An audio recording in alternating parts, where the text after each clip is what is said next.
Sabe, toda a história, poema ou peça de teatro que já emocionou a gente? Pois é, tudo isso segue um projeto fundamental. Uma espécie de planta baixa que foi criada, olha, há milhares de anos. E hoje a gente vai desvendar justamente isso, os três grandes gêneros literários que são a base de toda a literatura.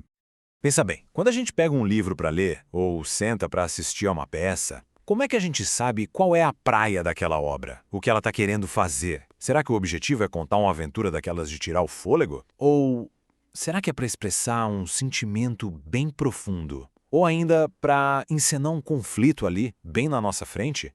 E a resposta, olha, é até que bem simples.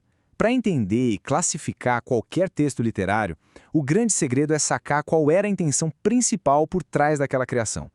É tudo sobre o porquê. Então vamos lá. Basicamente, a gente está falando de três grandes intenções, três objetivos. Primeiro, contar uma história. Daí nasce o gênero que a gente chama de épico ou narrativo. Segundo, expressar uma emoção. Essa é a alma do gênero lírico. E terceiro, a intenção de que aquilo seja encenado, representado.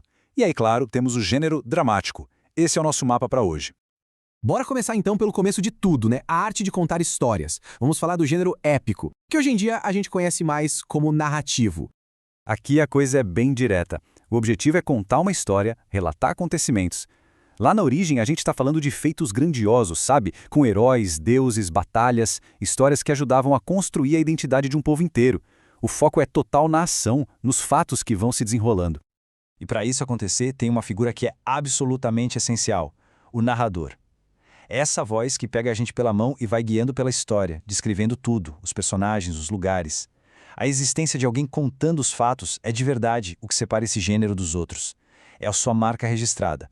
E olha, essa maneira de contar histórias não ficou parada no tempo, não. Ela evoluiu demais. Começou lá atrás com poemas épicos gigantescos, tipo a Epopeia de Gilgamesh.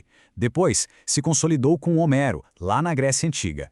E aí, com o passar dos séculos, aquela narrativa em versos foi aos poucos dando espaço para o romance em prosa, uma forma mais moderna, digamos, para explorar a vida das pessoas.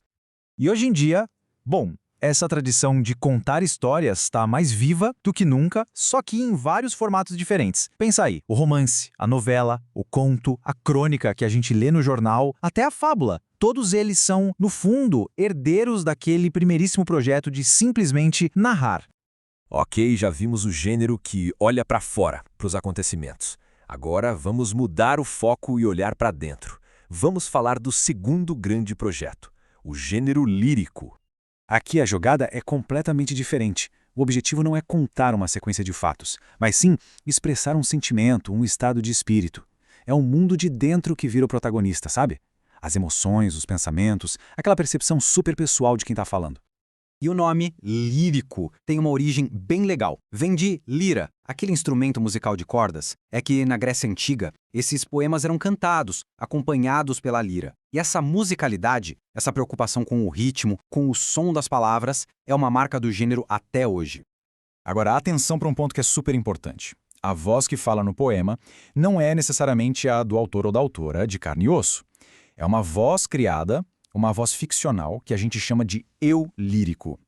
Pensa nele como uma espécie de personagem, o porta-voz das emoções daquele texto. E é fácil de notar a diferença até visualmente. A prosa, lá do gênero narrativo, geralmente preenche a linha inteira, formando parágrafos. Já a poesia lírica, ela é diferente. Ela é escrita em versos, aquelas linhas mais curtinhas, organizadas em estrofes. E todo aquele espaço em branco na página não está ali à toa, ele ajuda a criar ritmo. O próprio design do texto já entrega a intenção. Bom, já fomos para fora com a narração, para dentro com o lirismo. Falta o quê? Falta o nosso terceiro e último projeto.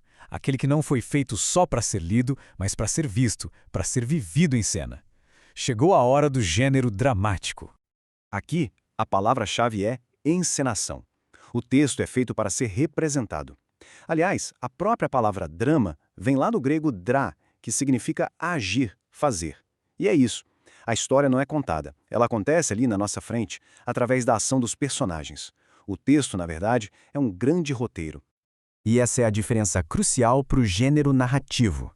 Lembra do narrador? Então, aqui ele não existe. Ninguém fica contando o que está acontecendo. A gente descobre a história direto da fonte, pelo que os personagens falam e fazem. E as peças de teatro têm uma organização bem interessante, uma estrutura dupla.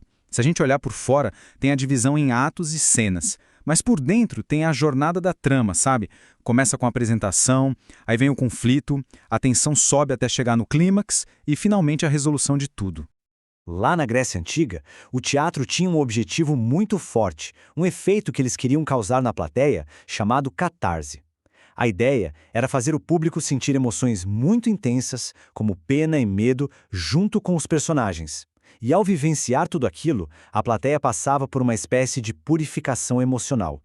E desde o seu nascimento, o drama já tinha duas caras, vamos dizer assim, que são perfeitamente simbolizadas por essas máscaras famosas. De um lado, a tragédia, com seus temas super sérios e finais dolorosos. E do outro, a comédia, que usa o humor para criticar a sociedade e geralmente termina tudo bem.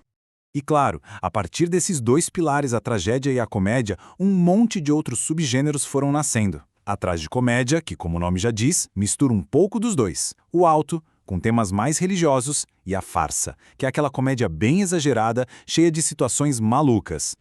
Muito bom. Então a gente já viajou pelos 3 grandes projetos da literatura. Que tal agora a gente colocar tudo junto, lado a lado, para fechar bem as ideias? Olha só que legal esse resumo. Fica bem claro, né? O épico ou narrativo quer contar uma história, e seu elemento-chave é o narrador. Já o lírico quer expressar emoção, e quem faz isso é o eu lírico. E por fim, o dramático, que foi feito para ser encenado, e a história anda pelo diálogo e pela ação. 3 intenções, 3 universos literários distintos. E por que saber disso é importante? É simples. Entender esses gêneros é como ter a chave mestra para qualquer obra literária.